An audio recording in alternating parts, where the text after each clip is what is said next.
challenge study should be the first inductee.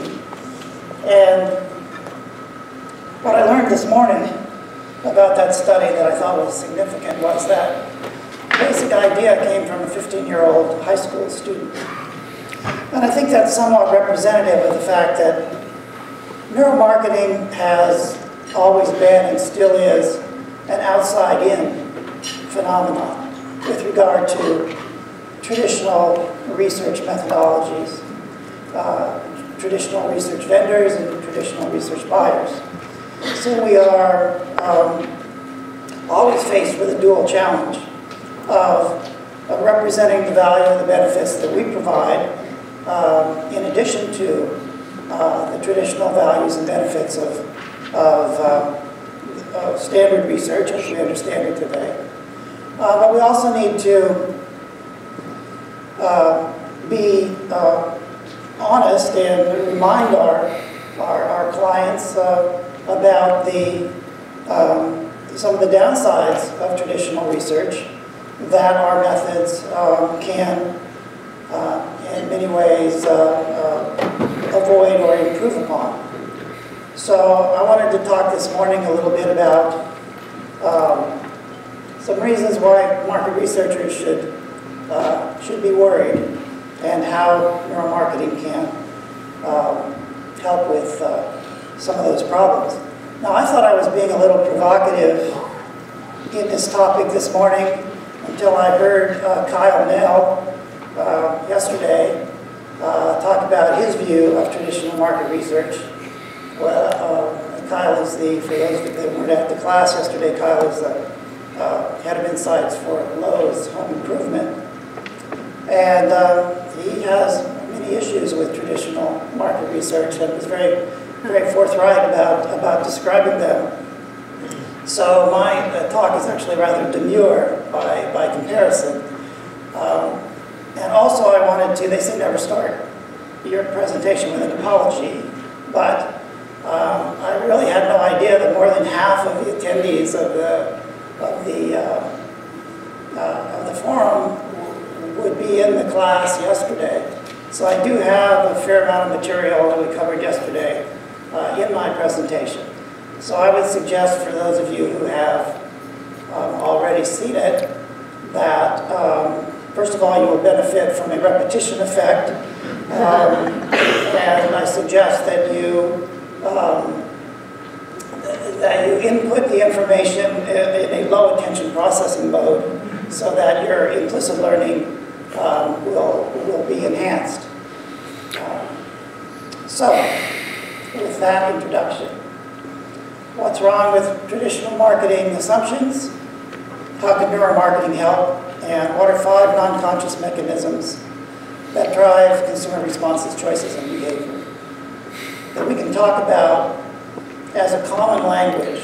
I think we can do more about having a common language between how neuromarketers talk about the consumer and how traditional research and traditional marketing companies talk about the consumer. So what's wrong with traditional marketing assumptions? In a way, they're kind of as if Mr. Spock went shopping. This is a rare photo of Mr. Spock at the Walmart where he was shopping for his essentials. So there's kind of 5 marketing assumptions that could be ascribed to Mr. Spock a bit more than the real consumers that we talk to today, that we deal with today.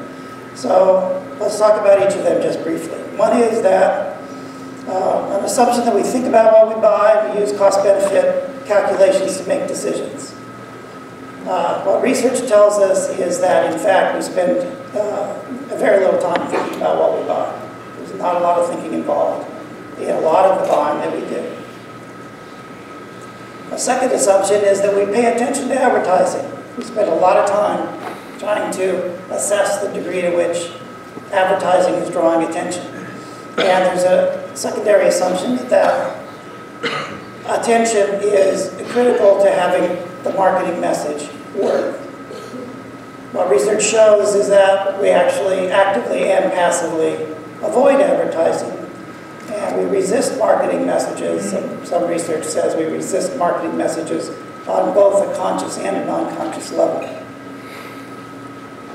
Marketing assumption number 3 is we have relatively stable preferences, and those preferences can be changed by persuasive arguments.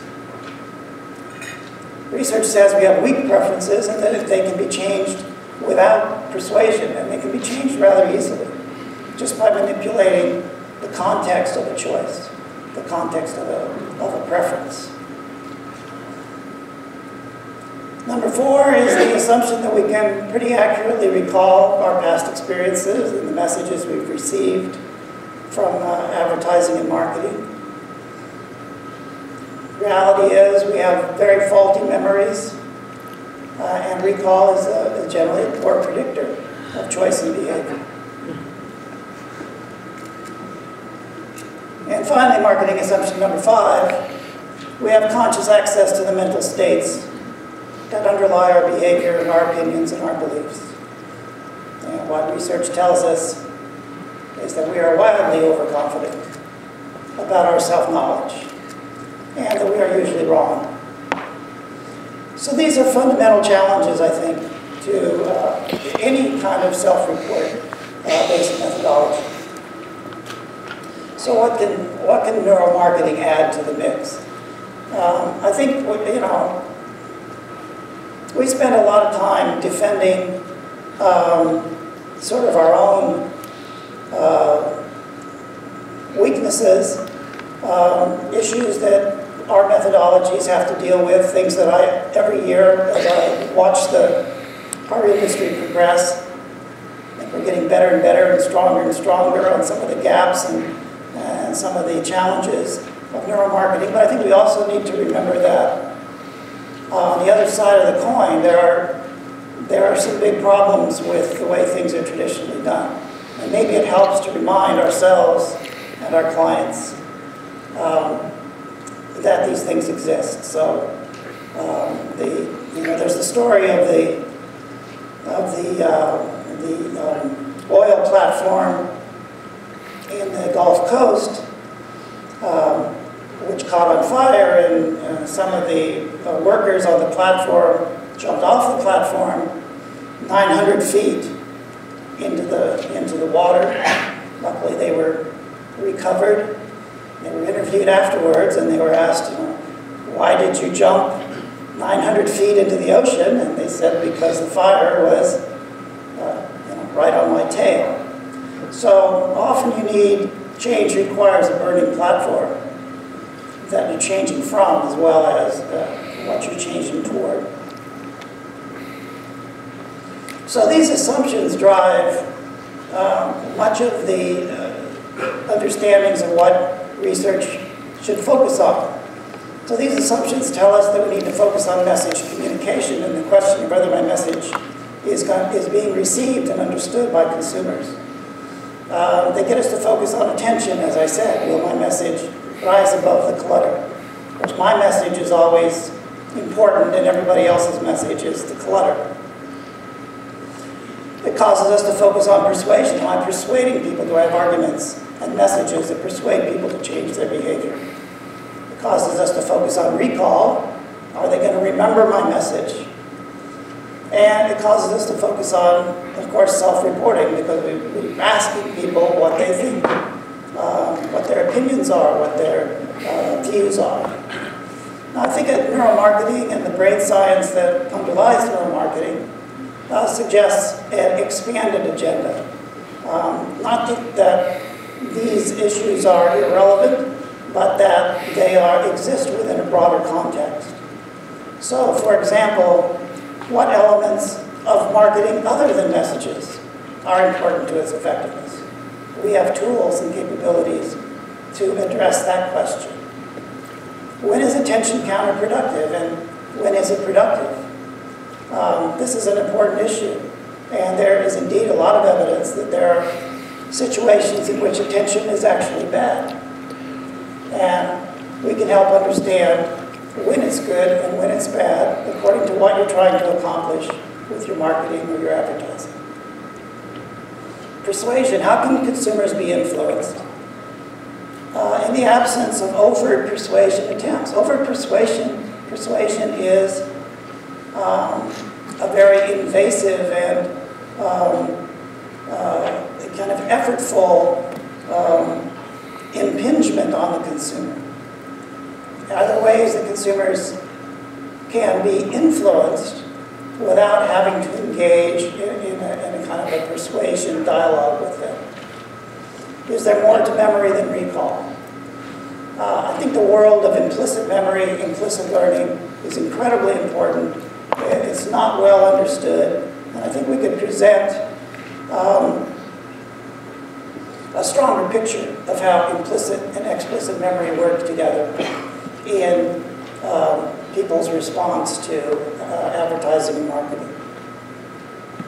And finally, what are the methods that can get us past self-reporting? And we have many of those that we're discussing here at the forum this week. So what we're learning is that consumers don't act rationally like Mr. Spock. They react and behave quite differently than these traditional models predict. And so I use the terminology of the rational consumer versus the intuitive consumer. And what we're really dealing with in the world are intuitive consumers that are interacting with marketing and advertising in many different ways and across many different modalities that are not captured by the traditional methods. So I think it's okay and it's good to talk about that and to challenge our customers and our partners in the industry who drive the traditional research to instigate and accelerate this change and figure out what the proper place for neuromarketing is in the overall market research industry. So intuitive consumers, they create a few problems for traditional market research. They don't know why they buy. They don't know that they don't know why they buy, but they think they know why they buy, and they are more than happy to tell you if you ask them. So that's the challenge. That's the challenge for traditional market research. And by the way, they are us. We're all humans. We're all subject to these forces that go beyond our articulation of rational reasons why we do things. So how can neuromarketing help? Brains everywhere, but what should we be measuring? So I introduced yesterday a simple model. The real neuroscientists in the crowd will not be overly pained by the simplifications in this model. But it's basically a cognitive timeline, and it's useful to understand where different kinds of responses and different kinds of mechanisms come in. Input occurs through all of our sensory organs, and we form impressions very quickly and non-consciously for all of the sensory information that we take in. That information is then feeds into determining meaning and value, and Reed Montague this morning talked about the value creation and the value evaluation processes in the brain, where they occur, how they operate in terms of neurotransmitters and activation in the brain. All of that is also generally non-conscious, occurs very rapidly. And then we get into deliberating and analyzing. That's where we start thinking about thinking.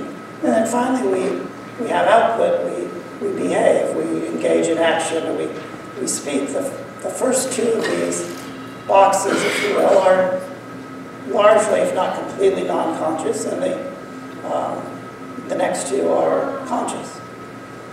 And I think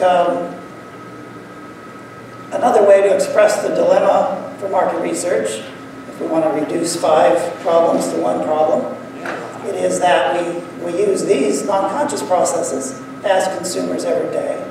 Now, when we do research, we're using these conscious processes. So when we're engaging and we're answering the interviewer's questions and filling out the survey, we're engaging in conscious processing. And the problem is that the conscious processing does not have access to the non-conscious processing. So that, in a nutshell, is the challenge. And finally, yesterday I talked about 6 of these. This morning I'm going to talk about 5 of them. We have non-conscious mechanisms, and I'd like to suggest that a place where we can develop a common language with marketers and neuromarketers is in terms of talking about these mechanisms, when and how they are activated, and how they impact consumers' choices and behaviors.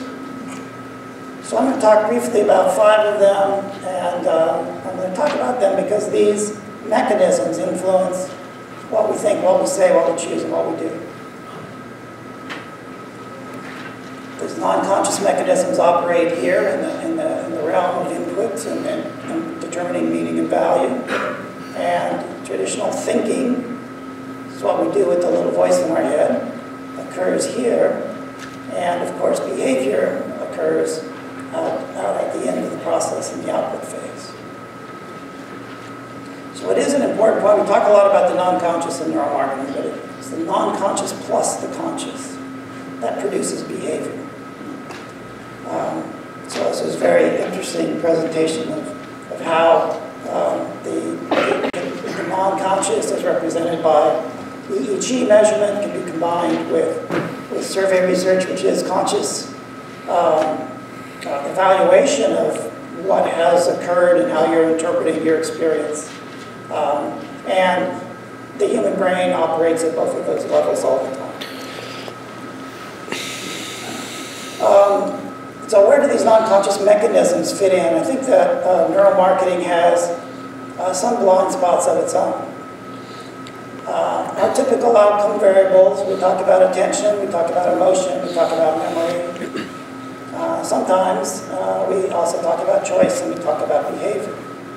Now, our clients are businesses and business people. They're interested in brand associations, marketplace performance. They're interested in change over time. They're interested in the ROI, the return on investment of their marketing dollars.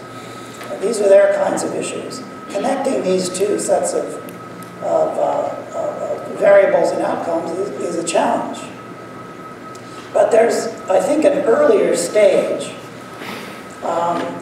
which we need to consider as neuromarketers, which is what are the mechanisms that trigger the variables that we traditionally measure. So rather than just measuring attention as an object of interest in itself, we might want to go back a step and ask, which of these mechanisms are we triggering that produces attention, more attention or less attention, in order to have more of a concrete understanding of the drivers of the variables that we sometimes tend to consider as independent variables. I think they're actually maybe better conceived of as intervening variables along a causal path. So let's talk a little bit about these 5 non-conscious mechanisms. And again, I apologize for folks that were at the training yesterday. So novelty and familiarity detection. These are fundamental mechanisms that draw our attention, that are based on emotional responses. And there's some interesting things about novelty. And there's some interesting things about familiarity. I see novelty and familiarity as forming a continuum from completely novel, which tends to be confusing and disorienting, to novel but interesting. And then as we become more comfortable and familiar with what used to be novel, we move into the familiarity range. It starts to become comforting. But if we stay too long in the familiarity range, we end up down here and boring. So what is novelty? That's difficult to understand. I came across this cube-shaped watermelons. Back to Japan, actually. So I was quite confused by this concept, as this lady appears to be as well. This is something new and very different to me, and I felt a little bit of that kind of resistance to novelty. That was very natural, a natural accompaniment to experiencing novelty for the first time. You take something like the iPad, it's very novel, but it seems to be less confusing. What is it that makes an iPad less confusing than a cubic watermelon? Research says that it's comprehension, it's understanding. It's novel, but you understand it. And if you look at the iPad, for example,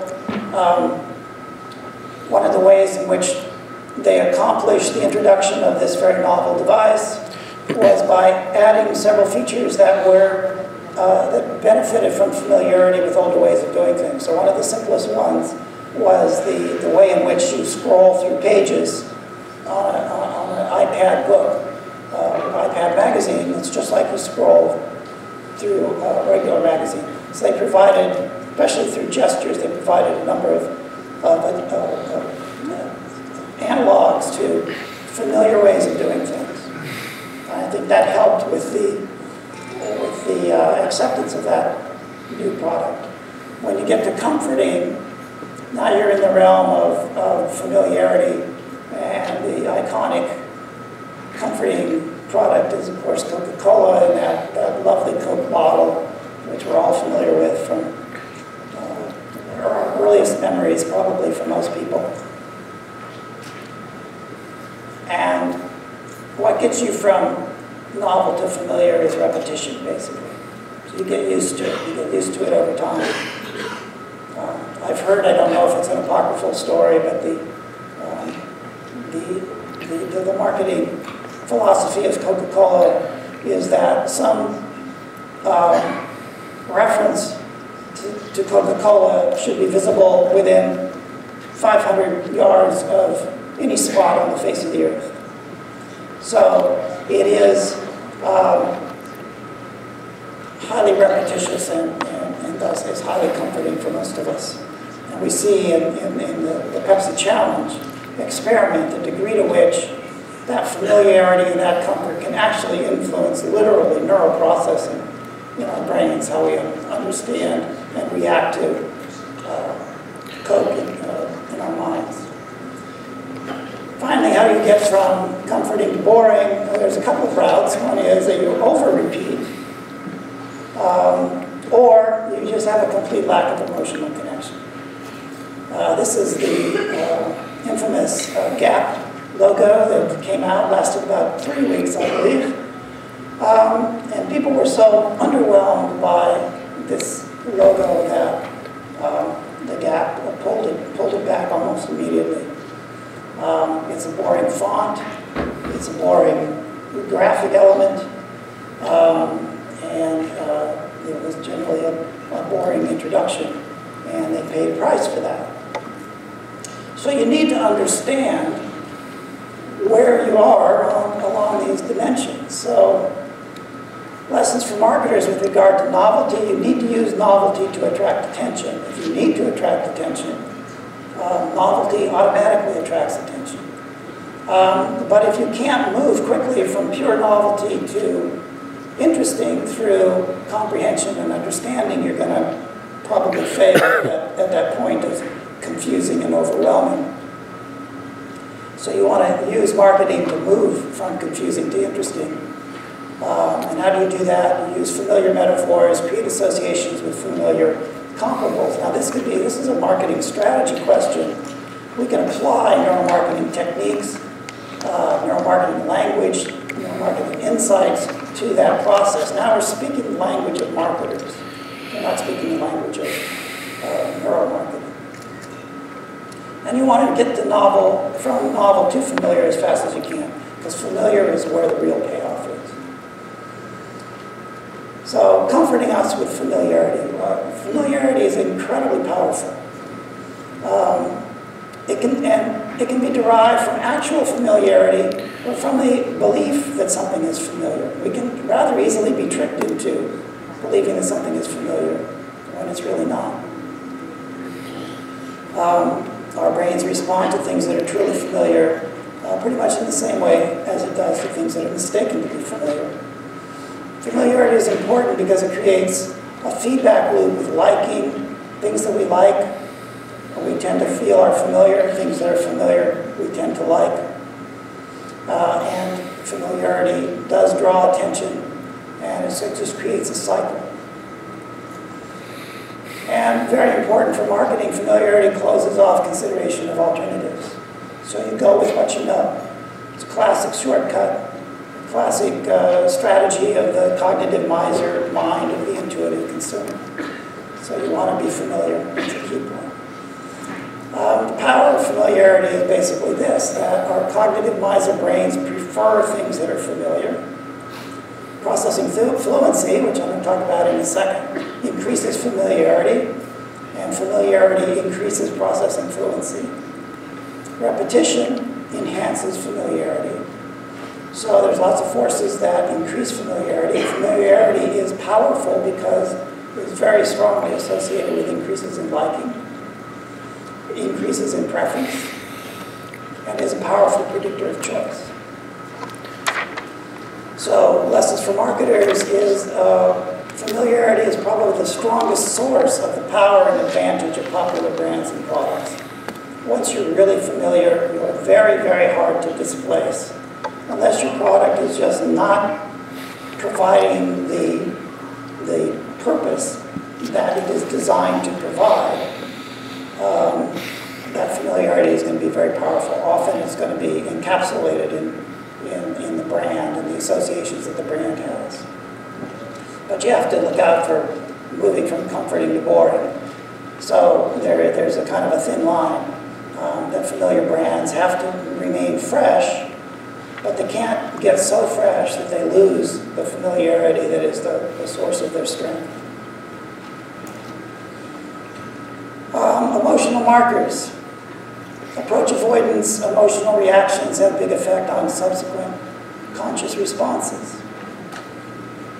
So what emotional response do you have when you look at this image? So what happens when you look at an image like this?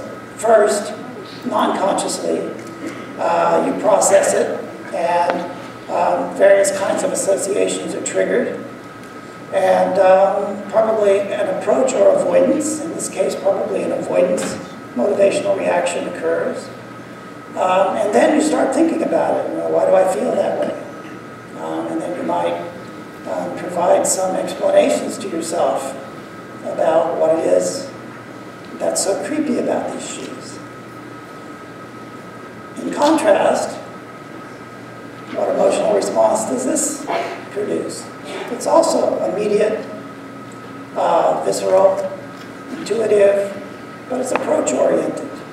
A baby's face is one of the most powerful attractors for human beings that exist out there. Again, a lot of that processing is occurring incredibly rapidly in your brain before you're consciously processing this face as a conscious thought. Antonio Damasio, who's going to be with us tomorrow, has written about what he calls somatic markers. I call them emotional markers because, and I don't have to explain what somatic means. But his hypothesis is that we develop these emotional responses through our lives, through our experience, and they allow us to automatically classify stimuli as good or bad whenever we experience them. We automatically retrieve these markers every time we encounter or remember a known object or a situation. And that this retrieval produces an instant response in the brain and the body. It's very embodied, the response. And occurs completely bypassing conscious thought, at least initially. And these provide a non-conscious emotional flavor to every situation that we encounter.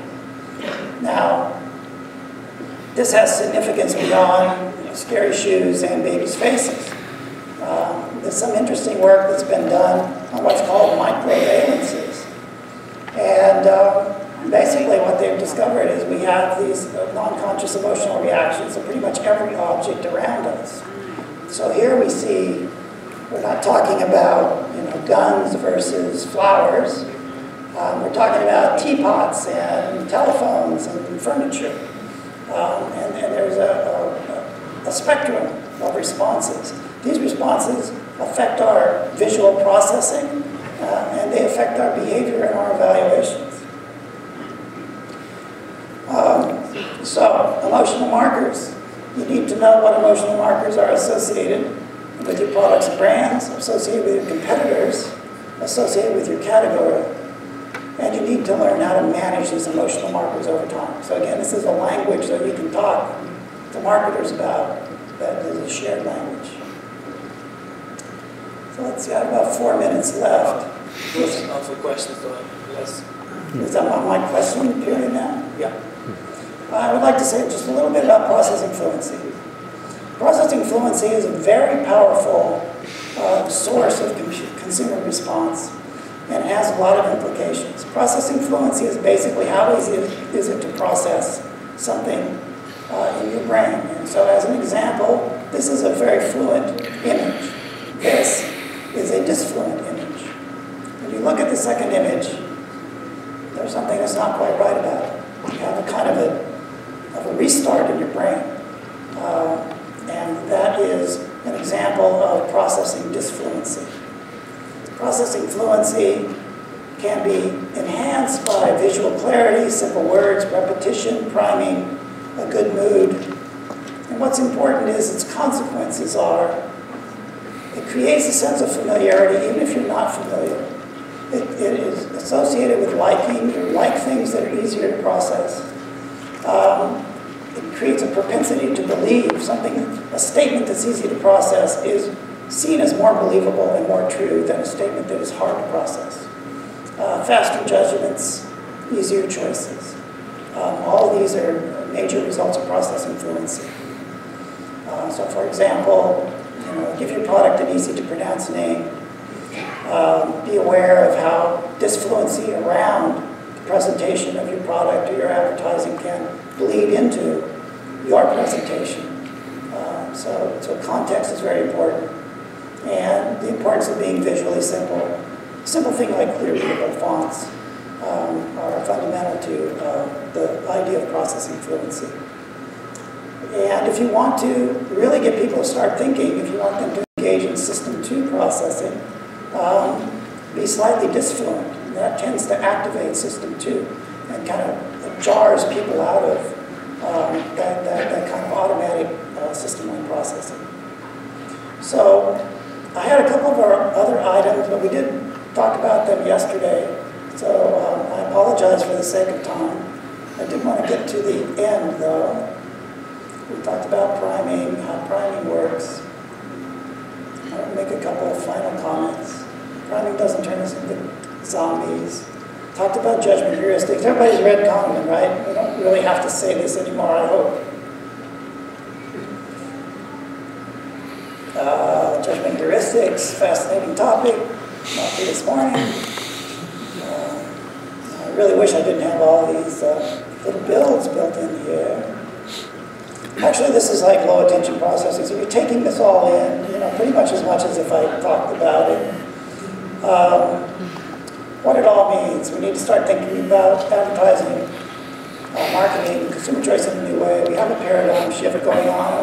One thing that's interesting about a paradigm shift is you often don't realize, like this poor fellow here, that you're in the middle of one. We have what I would call the traditional view of marketing, which is, you have to get attention, you present information, you engage in persuasion, you try to activate explicit recall at the point of sale, and that's where sales come from. The purpose of marketing is to communicate a simple and persuasive logical argument that convinces people to buy. The purpose of creativity is to get people to pay attention. Marketing achieves this purpose through conscious processes. And at the point of sale, those persuasive arguments are activated because they're explicitly remembered. That's kind of the old model, and that model is supported by the old model of traditional market research. The new model, which you might call intuitive marketing, marketing to the intuitive consumer, is quite different. It says that a lot of the communication occurs through low or no attention processing. the incredible importance of establishing positive emotional responses, conditioning those positive responses through repetition, and then having implicit, not necessarily explicit, associations triggered at the point of sale.